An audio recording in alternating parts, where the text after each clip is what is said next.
Headline edition, July 8, 1947. The Army Air Forces has announced that a flying disc has been found and is now in the possession of the Army. Army officers say the missile, found sometime last week, has been inspected at Roswell, New Mexico, and sent to Wright Field, Ohio, for further inspection.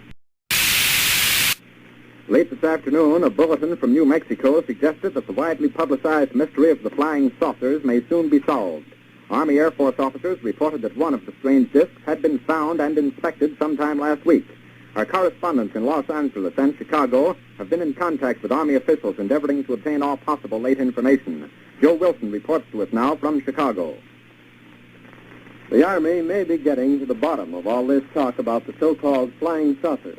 As a matter of fact, the 509th Atomic Bomb Group headquarters at Roswell, New Mexico, reports that it has received one of the discs which landed on a ranch outside Roswell. The disc landed at a ranch at Corona, New Mexico, and the rancher turned it over to the Air Force. Rancher W.W. Brizzell was the man who discovered the saucer.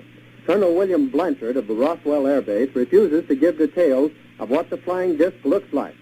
In Fort Worth, Texas, where the object was first sent, Brigadier General Roger Ramey says that it is being shipped by air to the AAF Research Center at Wright Field, Ohio.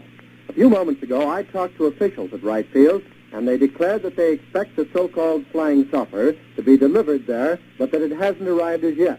In the meantime, General Ramey describes the object as being of flimsy construction, almost like a box kite.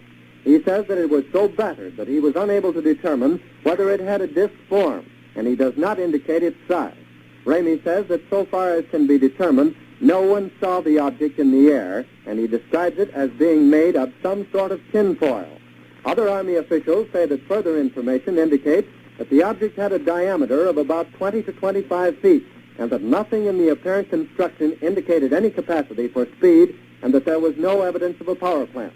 The disc also appeared too flimsy to carry a man. Now, back to Taylor Grant in New York. There was important activity within the UN Security Council today.